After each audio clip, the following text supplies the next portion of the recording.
Thank you very much, Frank. I look at the faces of the stellar people around this table, and I realize that there's a vast amount of knowledge here, and so I'm going to try to speak into that vast amount of knowledge by putting it in a certain kind of a perspective.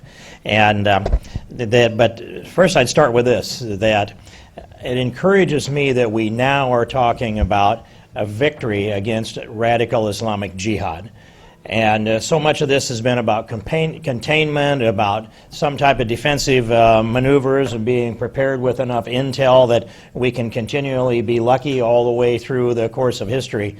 And I am of the mind, and have been for some time, and I'm seeing these ideas form now in this country, that we're starting to finally have the discussions about how to establish a lasting victory over the jihadis who believe it's their calling to try to kill us. And if you watch the expansion of Western civilization, and I look around the world and I tie that together now, and I've been doing some things as far as traveling, but if you go clear down to Oceania and you say the New Zealanders and the Aussies, they're part of Western civilization.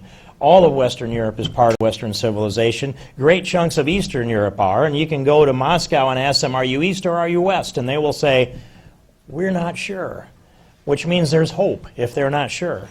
And so that tells me there's a foundation of our belief system, and the history of that goes back a long ways, back to Moses. And I won't give the discussion about all the foundation of what is Western civilization, but I don't want to leave out the Western Hemisphere when I talk about Western civilization. The entire Western Hemisphere is rooted in Western Civ. And so now I've described a huge, vast area of the planet that we are rooted on with our belief system. And how did we spread that way? Because our ideas are more powerful than theirs. And they have been attacking us. If I look back through history, maybe on average about once a century, there has been a large battle that has settled, at least for a time, the fight between radical Islamic jihad and the beliefs and the values of Western civilization. And so I had some of these remarks this morning that I made at the breakfast that I host at Conservative Opportunity Society, of which I happen to get to say hi to Newt Gingrich on the way in. He's one of the founders of that back in 1984.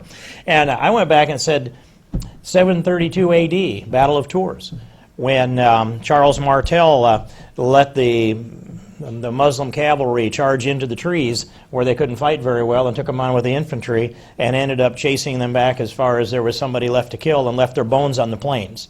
They laid there for a long time. Nobody picked those bones up, and that was the message. Don't come back again. You hear?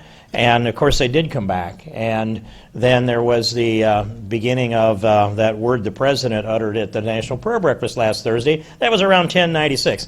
There are a couple words. You don't say the C word, you don't say the I word in this business. So around 1096, those excursions began back to the Holy Land. And that took a few rounds and didn't come out the greatest on our side of that. But I'd move you forward to 1529. And that would be the Siege of Vienna, where they were turned back again. And then in 1571, you had the Battle of Lepanto, the huge Armada battle in the Aegean Sea that sunk a large share of the Ottoman Turks' navy. And that turned them back again, 1571. Well, they show up again at the gates of Vienna in 1683.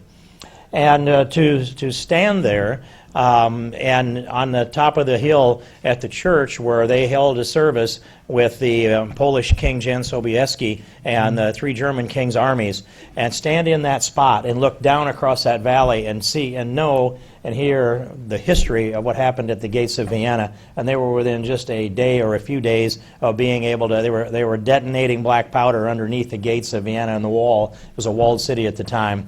And the armies had to come, the Polish cavalry had to come.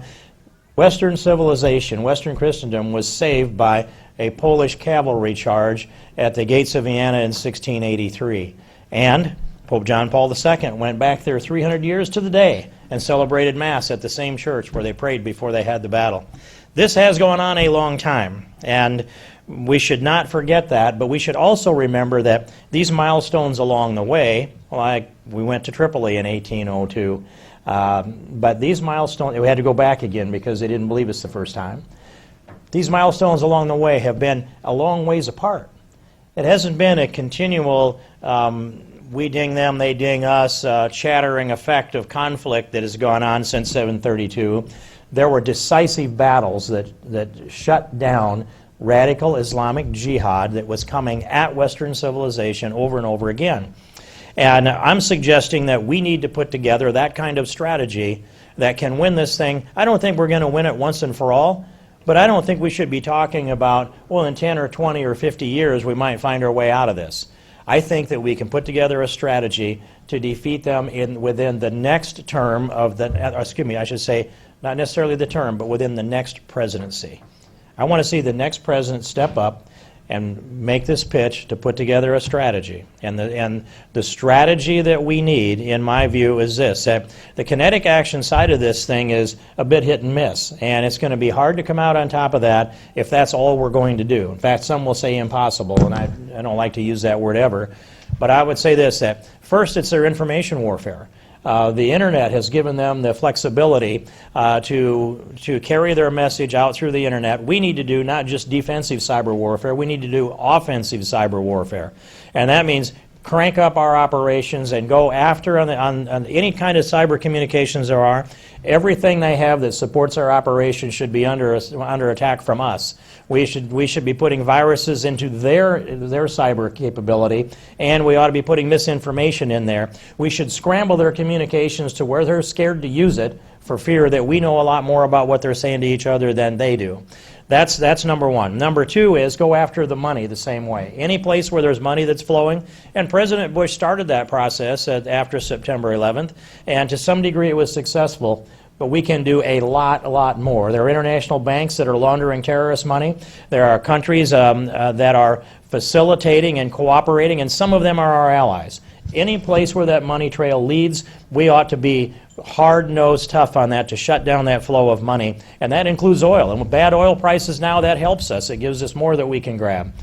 So we should see this is an opportunity that should give us some optimism.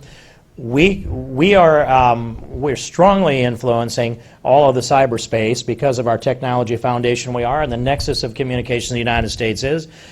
We are strongly influencing the banking. We can do that with the full force and the leadership of the United States.